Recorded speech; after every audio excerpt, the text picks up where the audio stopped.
Trump को बड़ दाबी मात्र गोटे घंटे हो पारे ईरान सहित मेगा डील आउ कौन बाधा नहीं। ट्रम्प को बड़ बयान पर विश्व में हलचल। अमेरिका और ईरान मध्य चलता दीर्घ दिन विवाद अंत घटवाक जाउछि। ईरान सहित एक बड़ और व्यापक चुक्ति स्वाक्षर होगा नहीं ट्रम्प आशावादी थिबा प्रकाश करिसेंति। एही परोक्ष आलोचना एवं चूड़ांत पर्यायर पहुंची। दुई देश मध्य आउ कौन बड़ प्रतिबंधक बाकी नहीं बोली ट्रम्प दाबी करिसेंति।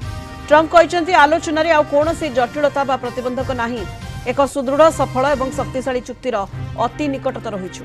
एपरिक सबकिछि ठीक रहिले मात्र गोटे घंटा मध्य ऐतिहासिक चुक्ति संभव बोली से संकेत दैछन्ति। 2026 वर्षर आरंभ में अमेरिका और ईरान मध्य उत्तेजना चरम सीमार पहुंचीला। निकट में इस्राएल और ईरान मध्य होइतिबा मिसाइल माड़ पर स्थिति आहुरी बिगड़ी जाइतिला।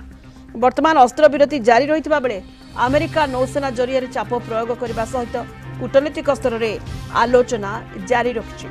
ଏହି ଚୁକ୍ତି ମାଧ୍ୟମରେ ଷ୍ଟ୍ରେଟ୍ ଅଫ୍ ହର୍ମୁଜକୁ ବାଣିଜ୍ୟିକ ଜାହାଜ ଚଳାଚଳ ପାଇଁ ପୁଣି ଥରେ ସୁରକ୍ଷିତ ଭାବରେ ଖୋଲିବାକୁ ଲକ୍ଷ୍ୟ ରଖାଯାଇଛି। ଏହା ସହ ଅସ୍ତ୍ରବିରତି ଅବଧିକୁ ଆଉ 30 ରୁ